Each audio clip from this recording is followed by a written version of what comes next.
Hey, this is Mrs. Warren. If you were watching this, you missed October 30th of 2013. Our learning target today is today in history. You should be able to describe what the Three-Fifths Compromise and the Great Compromise was. We had a shortened class periods on Tuesday, so uh, this lesson is too long. On Friday, we had a convention and we talked and worked it out and debated what the Great Compromise was. It was on representation. But before we get to that, I gave everybody a study guide. And if you look over this a little bit, I explained to the class that there's not going to be that many battles, maybe 2 or 3 questions. All of this is included. Please write next to the word strength, Northwest Ordinance. Now, at any time during this video, you're allowed to pause because I'm going to be talking very quickly. And if you need to pause to take notes or to get a piece of material, then you certainly may do so. We're going to be learning about a little bit of this today, this on Thursday and Friday. Now, these people I have crossed out here will not be on your next celebration, which is next Tuesday, a week from today. Now, the first thing we did is we talked about representation. We hadn't talked about the Great Compromise in a while, and we talked about how this is on page 58, by the way. We talked about how wait a minute, did I skip something? Oh, yes, sorry. The first thing we did was we trimmed and glued this piece of paper. You had this all filled out by Friday. On Friday during our activity, I want you to trim and glue, no folding on page 57. So on the left-hand page, we're going to write this down. So again, I'm going to walk you through it. You can take notes while I'm talking, or you can stop, write it down, and then listen. So there was an argument between the large and the small states. The large states suggested something called Virginia Plan, and they said that every vote that the large states get should be based on their population. We have more people, so we should have more votes. Now remember, voting is power. You get what you want with the more votes that you have. Now the small states knew this, and they figured that they would totally take advantage of the small states and they would never get what they wanted. So they suggested something called the New Jersey Plan. Now this said that everybody would have an equal number of representatives. That would make it fair. But the large states wouldn't budge. So for weeks that they argued, in fact, this particular argument almost broke up the Constitutional Convention. But Roger Sherman had a plan.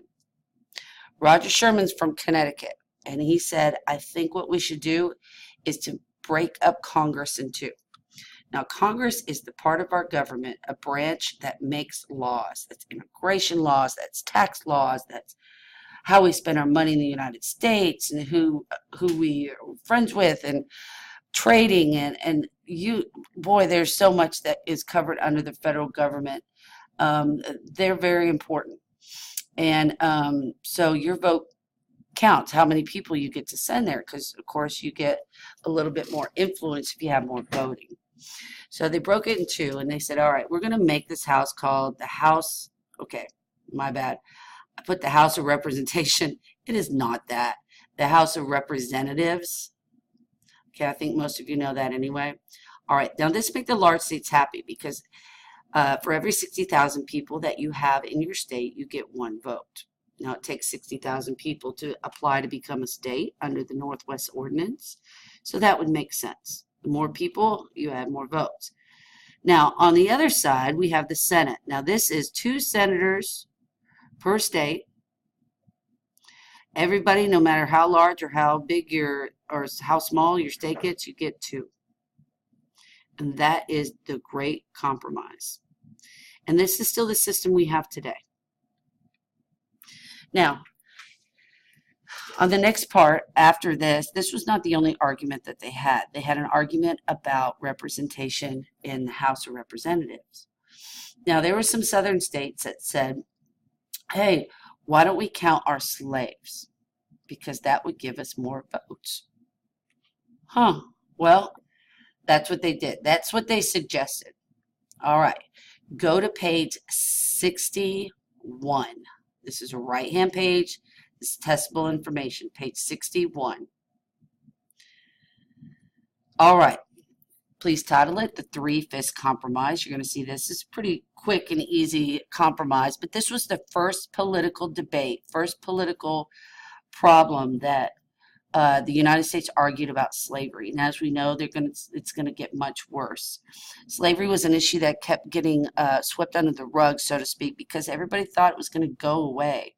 And it was so important for us to gain our independence first and then maintain a good government and create a good government that the issue of slavery was not the priority at the time. Now, we've got two different parts of America arguing.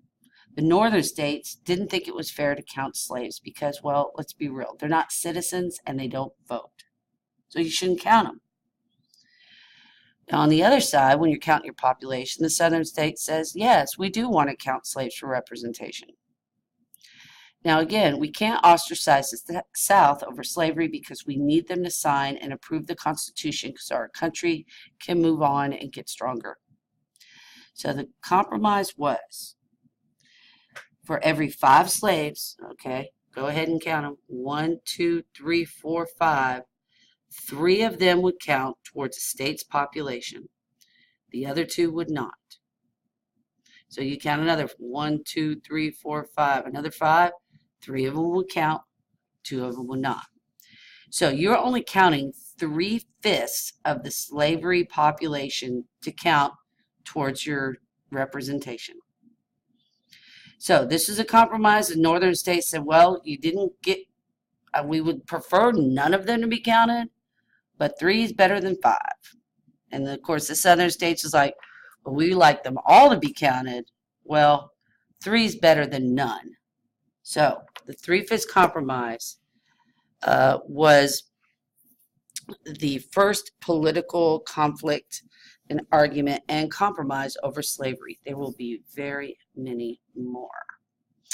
All right. Well, that looks like that's the end of it for today. It's very short. As I said, we had a larger, good conversation in class. If you have any questions, please let me know.